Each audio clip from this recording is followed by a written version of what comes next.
आज हम चैप्टर शुरू कर रहे हैं NPU, not for profit organisations. बहुत इंपॉर्टेंट चैप्टर है। बहुत पहले 11th क्लास में था, अब ये 12th में है। और आप फर्स्ट ईयर जब आप बीकॉम करोगे तो उसमें भी आएगा, तो इंपॉर्टेंट चैप्टर है। एनपीयू का मतलब क्या हुआ? नॉट फॉर प्रॉफिट ऑर्गेनाइजेशन, यानी कि ऐसी ऑर्गेनाइजेशन जो प्रॉफिट के लिए काम नहीं करती हैं, जो चैरिटेबल काम करती हैं, मतलब लोगों के वेलफेयर के लिए काम करती हैं। इस पे एग्जांपल दे सकते हैं, जैसे कि चैरिटेबल हॉस्पिटल्स होते हैं, है ना, जो मतलब बिल्कुल नॉमिनल खर्चे पे इलाज करते हैं। और कुछ अगर आपने देखा हो तो कुछ क्लब्स होते हैं, जैसे स्पोर्ट्स क्लब्स होते हैं, स्पोर्ट्स को बढ़ावा देने के लिए। ठीक है।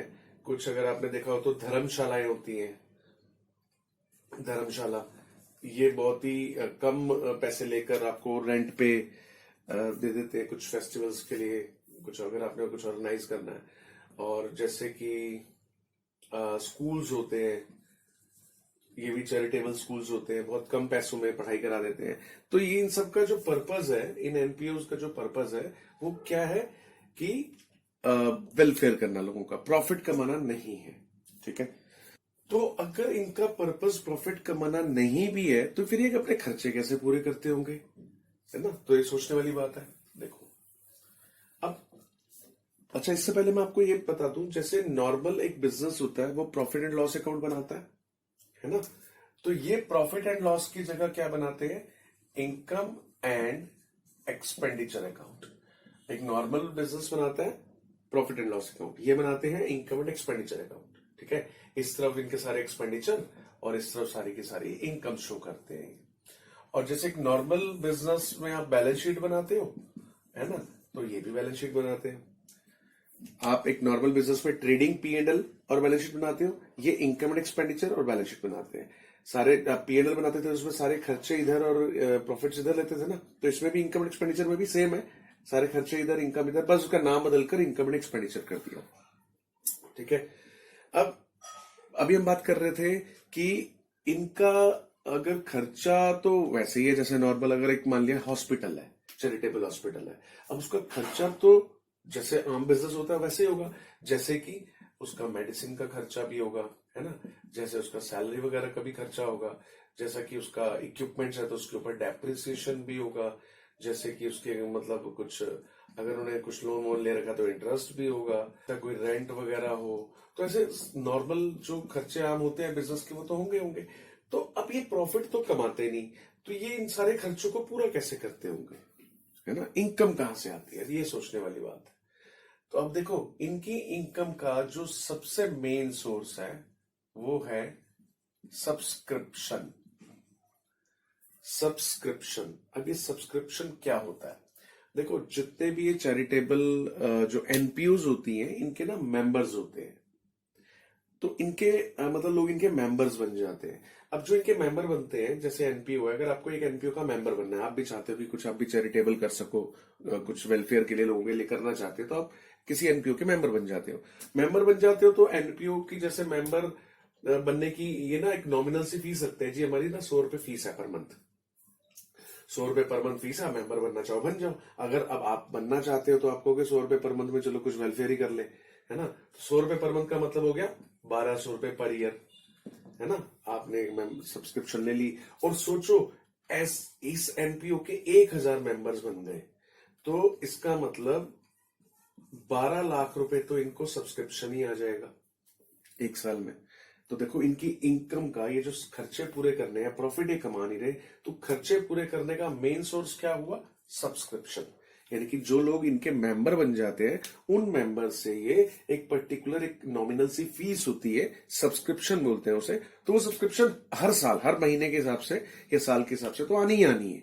तो इनकी इनकम एक फिक्स इनकम हो गई भाई, ये तो आने ही आने इनके मेंबर से, तो उससे अपने खर्चे पूरे करते हैं। फिर इसके अलावा और भी इनकी इनकम होती है, जैसे कि एंट्रेंस फीस।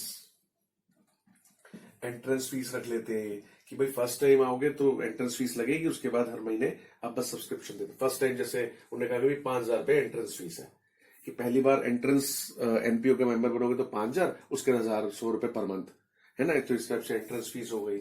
और जैसे कि डोनेशन हो जाती है, इनको डोनेशन मिल जाती है, किसी ने 500, 1100, 2100, ऐसे लोग पर्ची भी कटवाते रहते हैं, डोनेशन करते रहते हैं, तो ये इनकी इनकम हो जाती है। और इनकी इनकम ये हायर ऑफ ग्राउंड, जैसे इनके पास अगर कोई ग्राउंड है तो ये पार्टी फंक्शन के लिए ग्राउंड हायर पे मतलब किराए पे दे देते हैं, वहां से इनकी इनकम आ जाती है। और इनकी इनकम आ जाती है चैरिटी शो, ये चैरिटी शो करते रहते हैं, वहां से इनकी इनकम आ जाती है। और इनकी इनकम देखो, और अभी कुछ स्पेशल मैं कुछ बता रहा हूं। और इनकी इनकम आ जाती है लीगेसी से, और इनकी इनकम आ जाती है लाइफ मेंबरशिप फीस से, और इनकी इनकम आ जाती है donation, specific donation, specific donation. देखो, ये सारी तो इनकी इनकम आ ही रही है, ये कुछ स्पेशल इनकम है, ये भी इनके पास आती रहती है। लेकिन ये ऐसी इनकम है, ये इनकम होते हुए भी हम इसको इनकम साइड पे नहीं दिखा रहे। देखो, ये सारी इनकम साइड है ना, ये सारे खर्चों वाली साइड है। इनकम एंड एक्सपेंडिचर नाम है, तो एक तरफ सारी इनकम और एक तरफ सारे खर्चे हैं। तो खर्चे मैंने बता ही दिए, इनकम भी मैंने बता दी कहां कहां से आ रही है। लेकिन ये तीन ऐसी इनकम है जो इनकम होते हुए भी हम इसको यहां नहीं लिखते, हम इसको बैलेंस शीट में कैपिटलाइज कर देते हैं। कैपिटलाइज क्या क्या? वही तीनों चीजें। लीगेसी होता क्या है मैं अभी बताता हूं। लीगेसी, लाइफ मेंबरशिप फीस और स्पेसिफिक डोनेशन, ये क्या है और क्यों हम इनको इनकम होते हुए भी इनकम साइड ना दिखाकर इस तरफ दिखा रहे हैं, इसका आप रीजन सुनो। पहली बात तो सुनो, है क्या ये लीगेसी? मतलब होता है वसीयत में कुछ मिल जाना। तो एनपीओ को कभी कभी क्या होता है, जैसे मान लिया कोई फैमिली में मतलब सिर्फ कोई ओल्ड मैन था, उसके आगे पीछे कोई नहीं था, अब वो मर गया, तो वो सारी की सारी लीगेसी, अपनी सारी वसीयत इन्हीं एनपीओ को दे गया। तो ऐसी इनकम जो आ जाती है वो लीगेसी। या कोई और एनपीओ है, वो एनपीओ बंद हो रही है, तो उस एनपीओ के पास अपनी जो भी एसेट वगैरह सारी थी वो सब एक दूसरी एनपीओ को दे गई, तो इस एनपीओ के लिए लीगेसी, एक वसीयत में कुछ मिलना, ठीक है, तो ये लीगेसी है, वसीयत। तो है तो ये इनकम ही ना लीगेसी, है ना, इसलिए इनकम साइड पे लिखना चाहिए, लेकिन नहीं लिख रहे, यहां लिख रहे हैं, उसका रीजन अभी करते हैं। लाइफ मेंबरशिप फीस मतलब कुछ सब्सक्रिप्शन जो होता है, जैसे मान लिया 100 रुपए पर मंथ सब्सक्रिप्शन है, ठीक है। मान लिया एक पर्सन के पास गए, वो कहता है भाई मुझे मेंबर बना लो, मैं भी 100 रुपए पर मंथ दे दूंगा। लेकिन उससे 100 रुपए पर मंथ वो कहता है ऐसा करो, एक ही बार में 1 लाख रुपए ले लो, मेरे से रोज रोज 100 रुपए पर मंथ मांगने मत आया करो, एक ही बार में 1 लाख रुपए ले लो। तो है तो ये सब्सक्रिप्शन ही, लेकिन किसी मेंबर ने क्या किया, वन टाइम ही दे दिया सारा का सारा। तो ये जो 1 लाख रुपए से बोलेगा लाइफ मेंबरशिप फीस, वो कहता है मैं सब्सक्रिप्शन पर मंथ नहीं दूंगा, इकट्ठे ही ले जाओ। तो इनकम तो है ही है ना इस एनपीओ के लिए, तो ये लाइफ मेंबरशिप फीस भी एक इनकम है। और स्पेसिफिक डोनेशन, स्पेसिफिक डोनेशन, अब आप कहोगे डोनेशन तो यहां आ गई पहले, ये डोनेशन इस डोनेशन में फर्क है। ये डोनेशन है जनरल डोनेशन। जनरल मतलब किसी खास काम के लिए नहीं है, किसी ने बस एनपीओ को डोनेशन दे दी, ये पकड़ो 1100 रुपए डोनेशन, तो एनपीओ के लिए इनकम है ना। किसी ने डोनेशन दी कि भाई मैं ये पैसे दे रहा हूं कि आप अपने हॉस्पिटल में एक कमरा बनवा लो, ये मैं 51,000 दे रहा हूं या 1 लाख रुपए दे रहा हूं, तो ये है स्पेसिफिक डोनेशन, जो किसी पर्टिकुलर पर्पस के लिए दी जाती है। अगर कहा जाए कि किसी ने 5100 दे दिए, वो जनरल डोनेशन है। अगर कहते कि किसी ने 5100 दिए कि वाटर कूलर लगवा लो, है ना, तो इस डोनेशन के साथ स्पेसिफाइड है ना कि किस लिए दी गई है, ये होती है स्पेसिफिक डोनेशन। अगर सिंपल डोनेशन है तो ये वाली है। अगर डोनेशन के साथ कुछ लिखा है कि donation for building, donation for AC, donation for fans, donation for water cooler, तो ये होती है स्पेसिफिक डोनेशन। तो ये तीनों आप कहोगे है तो सर ये इनकम ही, फिर यहां क्यों नहीं दिखा रहे, यहां क्यों दिखा रहे? क्योंकि ये जो इनकम है ना, ये जो इनकम है ये है कैपिटल नेचर की इनकम, और ये जो इनकम है ये है रेवेन्यू नेचर की इनकम। दो अलग अलग टाइप की इनकम्स होती है, कैपिटल और रेवेन्यू, ये आपने 11th में पढ़ा था। रेवेन्यू नेचर की इनकम वो होती है जो रोज होती है, जो फ्रीक्वेंटली होती रहती है, इनके कंपैरिजन में कम अमाउंट, छोटे अमाउंट की होती है, वो तो होती है रेवेन्यू नेचर की। तो रेवेन्यू नेचर की इनकम तो आएगी इनकम एक्सपेंडिचर में। लेकिन ये वाली जो इनकम है ये कैपिटल नेचर की है, मतलब इसके कंपैरिजन में ये बड़ा अमाउंट होता है, चाहे आप लीगेसी सोच लो या लाइफ मेंबरशिप सोच लो या स्पेसिफिक डोनेशन, इनके मुकाबले में बड़ा अमाउंट होगा। और ये रेयर होता है, ये रोज रोज नहीं आता। मतलब नॉर्मल कोर्स में रोज लीगेसी नहीं मिलती, रोज कोई हर बंदा लाइफ मेंबरशिप फीस नहीं बनाता, हर बंदा स्पेसिफिक डोनेशन नहीं देता। जनरल डोनेशन तो बहुत आती रहती है, स्पेसिफिक हर बार नहीं आती। तो इसलिए ये 3 ऐसी इनकम है जिसको हम कैपिटल नेचर की इनकम मानते हैं। इसको इसलिए कैपिटलाइज कर दिया जाता है। कैपिटलाइज का मतलब बैलेंस शीट में कैपिटल साइड लेकर आना है, ठीक है। इसीलिए इन 3 इनकम्स को हम कैपिटल नेचर की मानते हुए कैपिटल साइड पे लिखते हैं, कैपिटल मान लेते हैं कि इससे कि ये बड़ा अमाउंट है, ये तो और बल्कि बिजनेस को बढ़ाने में काम आएगा, है ना। बाकी सब तो इनकम है, इन खर्चों को कवर करने में काम आएगी। ये ऐसी इनकम है जो बिजनेस को डेवलप करने में काम आएगा, जैसे कैपिटल, तो इसलिए कैपिटलाइज कर देते हैं, ठीक है। कभी कभी किसी किसी बुक में ध्यान रखना, एंट्रेंस फीस को भी कैपिटलाइज कर देते हैं, लेकिन क्वेश्चन में मेंशन होता है कि एंट्रेंस फीस का क्या करना है। अगर ये कहते हैं क्वेश्चन में एंट्रेंस फीस को कैपिटलाइज कर दिया, तो एंट्रेंस फीस भी इसके साथ ही लिख देना। अगर एंट्रेंस फीस को लिखा कि कैपिटलाइज नहीं किया है, तो फिर ऊपर ही रहने देना, ठीक है। तो ये इनकम एंड एक्सपेंडिचर बन गया। और जो बैलेंस शीट बनती है इनकी एनपीओज की, वो नॉर्मल होती है जैसे सबकी होती है। इधर ये सारी एसेट्स दिखाते हैं, ठीक है, और इधर ये कैपिटल, बस कैपिटल की जगह कैपिटल फंड लिखते हैं। नॉर्मल बिजनेस में कैपिटल होती है ना, कैपिटल फंड लिखते हैं उसे। और इधर लायबिलिटीज होती हैं, ये तो मैंने बता ही दिया, इधर से आती हैं ये, ठीक है। और बस तो ये इनकी नॉर्मल बैलेंस शीट होती है। हाँ, अब इसको जब टैली करते हैं, जब आप पीएनएल टैली करते थे, तो इधर प्रॉफिट इधर लॉस निकलता था। इधर भी ऐसा ही है, इधर प्रॉफिट प्लस प्रॉफिट का नाम बदलकर सरप्लस कर दिया, इधर लॉस, लॉस का नाम बदलकर डेफिसिट कर दिया। है वही प्रॉफिट और लॉस ही। तो प्रॉफिट हुआ तो क्या होता था, कैपिटल में प्लस हो जाता था। अगर सरप्लस हुआ तो कैपिटल में प्लस, डेफिसिट लॉस हुआ तो कैपिटल में माइनस कर देना, ठीक है। तो कुछ देखो, सब कुछ वैसा ही है, कुछ कुछ बस नाम बदल दिए, कुछ टर्म्स अलग हो गई है वही। खर्चे इधर, इनकम्स इधर। इन इनकम को इनकम होते हुए भी यहां ना लेकर कैपिटलाइज करना है। कैपिटल जो होती है नॉर्मल बिजनेस में, वहां कैपिटल फंड होता है। सरप्लस और जो नेट प्रॉफिट नेट लॉस निकलता था, उसकी जगह सरप्लस और डेफिसिट। सरप्लस है तो कैपिटल फंड में प्लस, और डेफिसिट हुआ तो लॉस, मतलब आगे माइनस। इधर असेट्स होती ही है। तो ये आपको इनकम एंड एक्सपेंडिचर आपसे बनवाएंगे। फुल फ्लेज क्वेश्चन 8 मार्क्स का आएगा, जिसके अंदर आपसे इनकम एंड एक्सपेंडिचर बनवाएंगे, सरप्लस डेफिसिट निकालो और उससे फिर बैलेंस शीट कंप्लीट करो। तो क्वेश्चन में आपसे बनवाएंगे तो ये income and expenditure balance sheet, 2 चीजें बनवाएंगे। लेकिन क्वेश्चन में गिवन क्या होगा, देखो क्वेश्चन में गिवन होगा, एक गिवन होगा आपको receipt and payment account. Receipt and payment मतलब कुछ नहीं और कुछ नहीं, एक नाम बदल दिया, कैश बुक ही है। मतलब ये रिसीप्ट साइड, यानी कैश आया तो इधर, और ये पेमेंट साइड, कैश गया तो इधर। करते थे ना आप, 11th में आपने की थी। तो आपको क्वेश्चन में ये गिवन होगा, और उसके बाद नीचे एडजस्टमेंट्स होगी, 1 2 3 4 5 6 एडजस्टमेंट्स। तो ये क्वेश्चन का फॉर्मेट होगा जो आपको गिवन है, ठीक है। ये गिवन होगा, ये बनाना होगा। अब रिसीट एंड पेमेंट क्यों गिवन होगा, क्योंकि इधर सारी रिसीप्ट्स के क्या होंगी पता है, इनकम्स, कि हमारे पास इनकम आई है। तो ये रिसिप्ट साइड उठा के कहां डालोगे, इनकम साइड पे। इधर क्या है, पेमेंट, मतलब क्या पे किया, खर्चे वगैरह पे किए होंगे। सारे खर्चे कहां डालोगे, उठाकर इधर, बस। तो ये सारा इसको खाली करोगे, इनका डबल इफेक्ट लेते ही हैं हम, पता ही आपको। तो सबसे पहले हमारा करने का प्रोसीजर फिर से वही होगा कि सबसे पहले इस रिसीट एंड पेमेंट अकाउंट को उठाना है, इसमें ट्रांसफर कर देना है, फिर एडजस्टमेंट उठानी है, डबल इफेक्ट। इनका होगा सिंगल इफेक्ट, इनका होगा डबल इफेक्ट, ठीक है।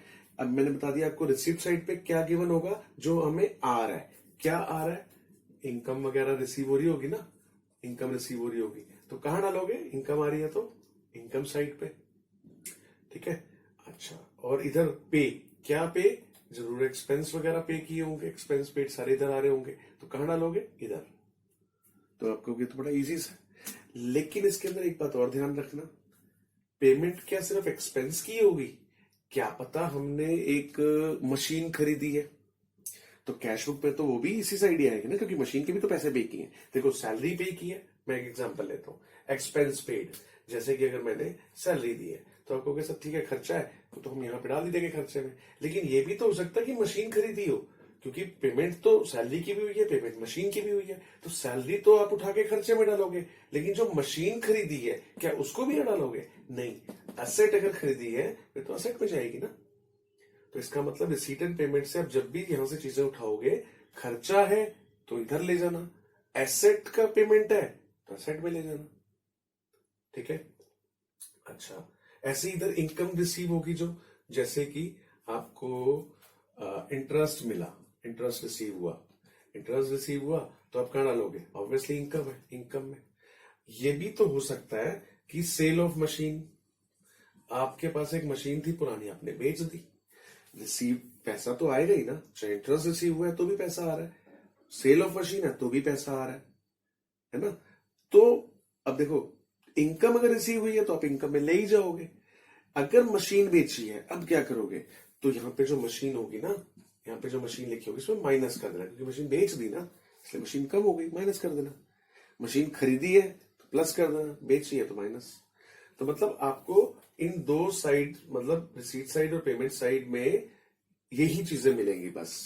इधर खर्चे मिलेंगे कि खर्चों के लिए पेमेंट की है या असेट के लिए पेमेंट की है, इधर इनकम रिसीव हुई है, इनकम से पैसा आया, या मशीन वगैरह असेट बेच के पैसा आया।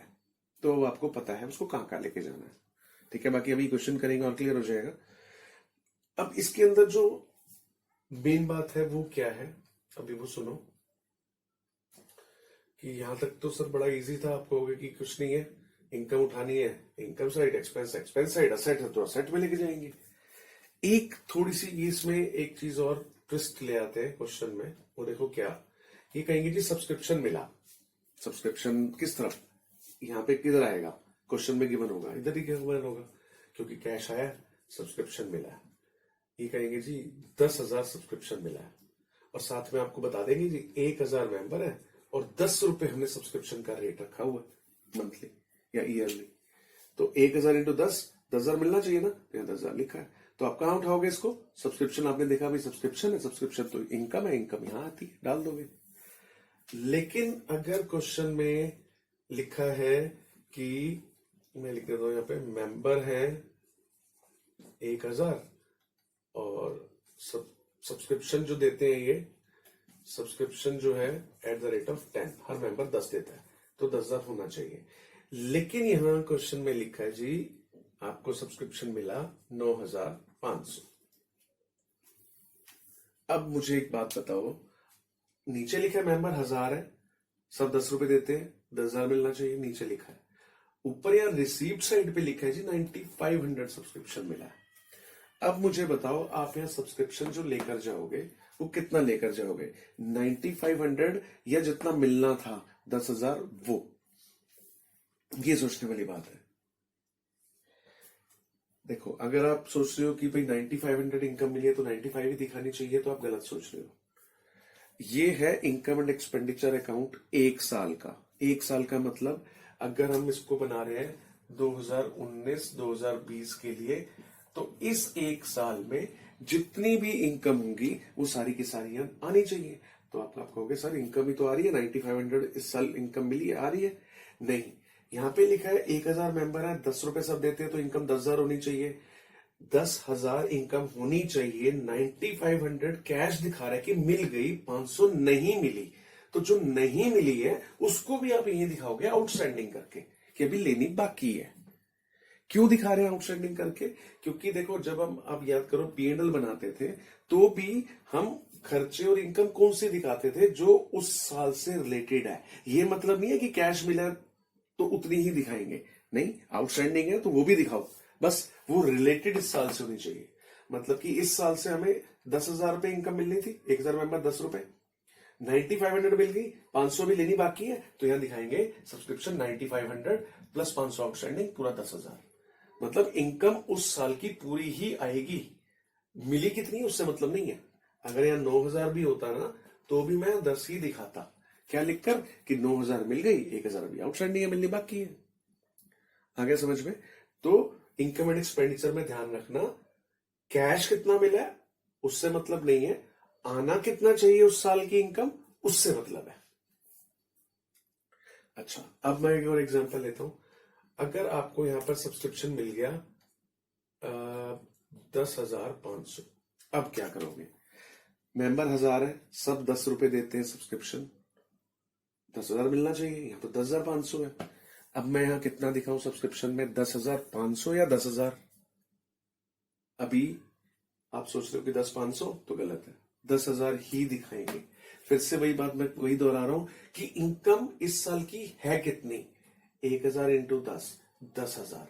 मिली कितनी है उससे मतलब नहीं है। फिर आपको सर ये एक्स्ट्रा आ कहां से गई? भाई हो सकता है पिछले साल एक बंदा 500 रुपए उसने नहीं दिए होंगे, है ना, तो उसने इस साल दे दिए, इसलिए 10,500 हो गए यहाँ पर। भाई 10,000 तो इस साल क्या नहीं थे, 500 जो बंदा पिछले साल नहीं दे पाया था, किसी का प्रॉब्लम हो गई थी, उसने अब 500 दे दिए। तो क्या 500 वो जो अब दे दिए वो इस साल से रिलेटेड है? नहीं, क्योंकि वो तो पिछले साल की इनकम में काउंट हो गए होंगे। इसलिए बेशक मिल आज गए लेकिन काउंट तो पहले ही हो गए होंगे। इसलिए 10,500 बेशक मिले हैं लेकिन इनकम एक्चुअल कितनी है, 10,000, इसलिए दिखाएंगे 10,000। अच्छा, ये भी हो सकता है कि ये जो 10,500 मिले हैं, एक बंदा कह रहा है कि मैं कहीं जा रहा हूं आउट ऑफ इंडिया, तो मैं अगले साल नहीं दे पाऊंगा, तो अगले साल का मेरा 500 आज ही ले लो। यानी कि इसमें 10,500 तो इस साल के और 500 आने वाले साल के एडवांस में देगा कोई, एडवांस में कोई देगा। तो अब मैं कितना दिखाऊंगा? अभी भी 10,000 दिखाऊंगा, क्योंकि इस साल से रिलेटेड, इस साल से रिलेटेड तो 10,000 ही है। तो फिर 10,500 जो 500 उस पे एडवांस में कोई बंदा दे गया, वो तो अगले आने वाले ईयर से रिलेटेड है ना, इस ईयर से तो नहीं है, इसलिए अभी भी 10,000 ही दिखाएंगे। क्या दिक्कत, 10,500 पूरा ले लूंगा, फिर दिखा दूंगा -500 एडवांस, 10।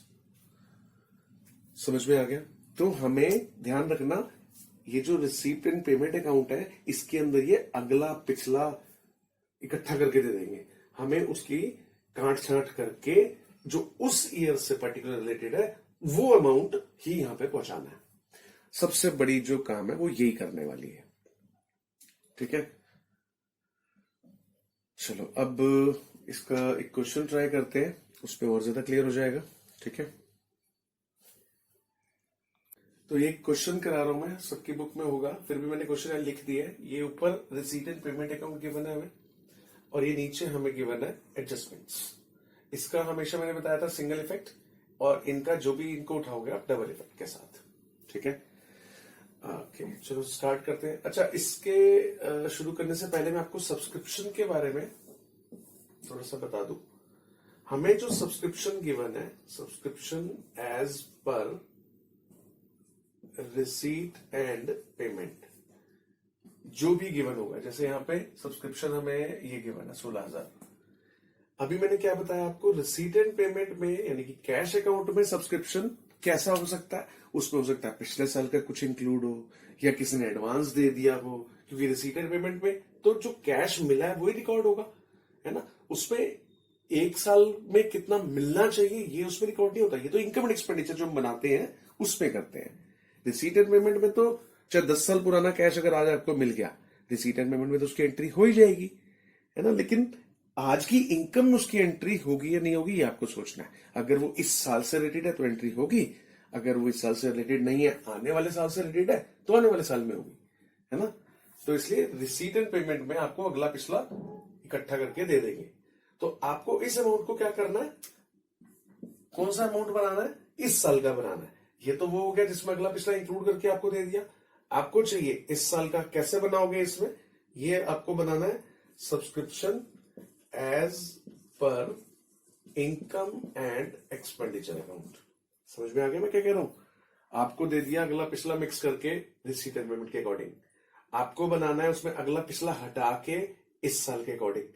तो कैसे बनता है इस साल के अकॉर्डिंग, उसमें आपको दो चीजें ऐड और दो चीजें लेस कर दो। अगर इस सब्सक्रिप्शन में जो रिसीट एंड पेमेंट वाला है, इसमें अगर आप दो चीजें प्लस और दो चीजें माइनस कर दो, तो जो आ जाएगा हमारे पास वो आ जाएगा जो इनकम एंड एक्सपेंडिचर में आना चाहिए, यानी कि जो इस साल का पर्टिकुलर इस साल से रिलेटेड होगा वो आ जाएगा।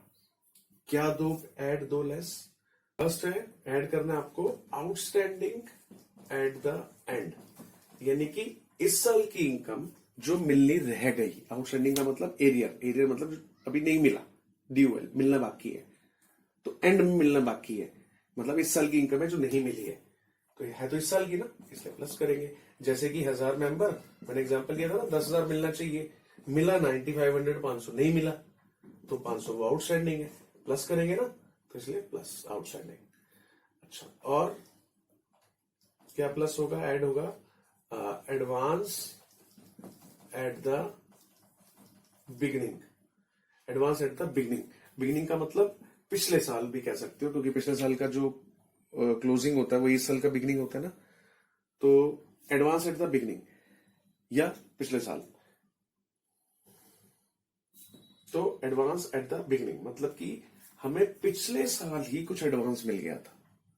अब एक बात सोचो कि पिछले साल अगर आपको एडवांस मिल गया था तो किस साल के लिए मिला होगा, ऑब्वियसली इस साल के लिए मिला होगा, है ना। पिछले साल का एडवांस अगर आपको क्वेश्चन में बताया गया तो उसे भी ऐड कर लो, क्यों, क्योंकि वो भी तो इस साल का ही है, ठीक है। पिछले साल हमें मिलना था 10, मिल गया पिछले साल 10,500, ये कहकर कि जी आने वाले साल का, तो आने वाला साल आ गया तो 500 तो इस साल का है, इस साल में प्लस होना चाहिए, ठीक है। और अब इसका उल्टा कर लो, देखो ये दो ऐड जो है ना, बिल्कुल उल्टा कर लो, वही दोनों लेस है, क्या, आउटस्टैंडिंग एट द, यहां एंड बिगिनिंग कर लो, और एडवांस है, एडवांस एट द एंड कर लो, ये दोनों माइनस है। इससे आपको ये मिल जाएगा सब्सक्रिप्शन, कौन सा वाला, जो आपको इनकम एंड एक्सपेंडिचर अकाउंट जो आप बनाने वाले हो उसके लिए चाहिए। ये कौन सा है, जो आपको क्वेश्चन में रिसीट एंड पेमेंट में गिवन होगा, ये करने के बाद वो मिल जाएगा जो आपको वहां चाहिए होगा। इसके ऊपर अलग से भी क्वेश्चन आ जाता है 4 नंबर का, सिर्फ वो आपसे ये दे देंगे और ये प्लस प्लस माइनस करवा के, फुल फ्लेज नहीं आएगा, और हो सकता है फुल फ्लेज आए तो उसके अंदर भी ये सब आ सकता है, ठीक है। तो ये समझ में आ गया। अच्छा, ये दो शायद मैंने नहीं समझाया, ये भी समझ लो। ये दो ऐड तो समझ में आ गए कि जो इस साल का आउटस्टैंडिंग है, मतलब है इस साल का लेकिन अभी मिला नहीं है, प्लस करेंगे क्योंकि इस साल की इनकम है। एडवांस एट द बिगिनिंग, जो पिछले साल हमें एडवांस मिल गया था, अंडरस्टूड है, पिछले साल एडवांस मिलेगा तो इस साल के लिए मिलेगा, तो इसलिए वो भी प्लस होगा।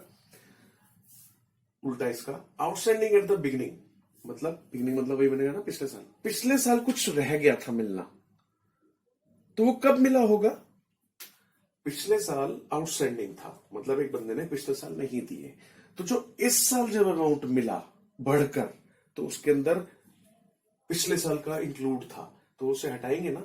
मान लिया मुझे इस साल 10,500 मिल गए, क्यों मिल गए, क्योंकि ये कहते हैं कि इसमें 500 रुपए ऐसा बंदे के ने दिए जिसने पिछले साल नहीं दिए थे, उसने इस साल हमें दे दिए, इसमें इंक्लूड करके मिल रहे, तो इस साल 10 है, तो 500 क्यों मिले, पिछले साल किसी के रह गए थे वो दे दिए। तो क्या ये 500 इस साल से रिलेटेड है या पिछले साल से थे, ये तो पिछले साल के थे, इस साल से रिलेटेड नहीं है ना, तो इसे हटाएंगे ना, ठीक है। तो पिछले साल का अगर आउटस्टैंडिंग हमें इस साल मिला है तो माइनस, देखो outstanding at the beginning, beginning मतलब पिछले साल। अब समझ में आ गया, इस साल का आउटस्टैंडिंग प्लस करते हैं, पिछले साल का आउटस्टैंडिंग माइनस करते हैं, ऐसे ही एडवांस एट द बिगिनिंग में आ जाओ। एडवांस एट द बिगिनिंग मतलब हमें, ये तो मैं बता ही चुका हूं कि पिछले साल एडवांस मिला था, ऑब्वियसली इस साल के लिए मिला होगा इसलिए प्लस, इस साल एडवांस मिला एट द एंड, एंड मतलब इस साल, बिगिनिंग मतलब पिछले साल, एंड मतलब इस साल, एडवांस एट द एंड, इस साल हमें एडवांस मिला है, इस साल अगर मुझे एडवांस मिलेगा तो कब के लिए मिलेगा, किस ईयर से रिलेटेड होगी वो इनकम, इस साल अगर एडवांस मिलेगा तो ऑब्वियस सी बात है वो आने वाले साल के लिए होगी, इसलिए वो तो आने वाले साल की इनकम है तो माइनस। जैसे कि मुझे 10,500 मिल गए और क्वेश्चन में लिख दिया जी इसमें 500 वो इंक्लूड है जो आने वाले साल के, एक बंदे ने कहा कि मैं अगले साल नहीं दे पाऊंगा तो अभी ले लो, तो इसमें 500 आने वाले साल के इंक्लूड है, तो क्या हमें वो 500 रखना चाहिए इस साल की इनकम में, नहीं, क्योंकि वो तो आने वाले साल की इनकम है, इसलिए माइनस, ठीक है। तो बहुत सिंपल सा फंडा है, देखो ध्यान से, आउटस्टैंडिंग एंड, इस साल का आउटस्टैंडिंग प्लस पिछले साल का आउटस्टैंडिंग माइनस, है ना, दोनों आउटस्टैंडिंग, इस साल का आउटस्टैंडिंग प्लस पिछले साल का आउटस्टैंडिंग माइनस, और एडवांस के साथ भी ऐसा ही है, पिछले साल का एडवांस प्लस पिछले साल का एडवांस, पिछले साल हमें जो एडवांस मिला है प्लस क्योंकि वो इस साल के लिए मिला होगा, और इस साल जो एडवांस मिला है माइनस क्योंकि वो आने वाले साल के लिए मिला होगा, ठीक है। तो ये सब्सक्रिप्शन को आपको ध्यान रखना है, इसके ऊपर इंडिविजुअल भी क्वेश्चन मैं कराऊंगा, लेकिन अभी मैं फुल फ्लेज क्वेश्चन से स्टार्ट कर रहा हूँ। इंडिविजुअल क्वेश्चन जब ये फुल फ्लेज आप कर ही लोगे तो ये इजीली बाद में भी हो जाएंगे। ठीक है, तो पहले ये वाले क्वेश्चन करते हैं।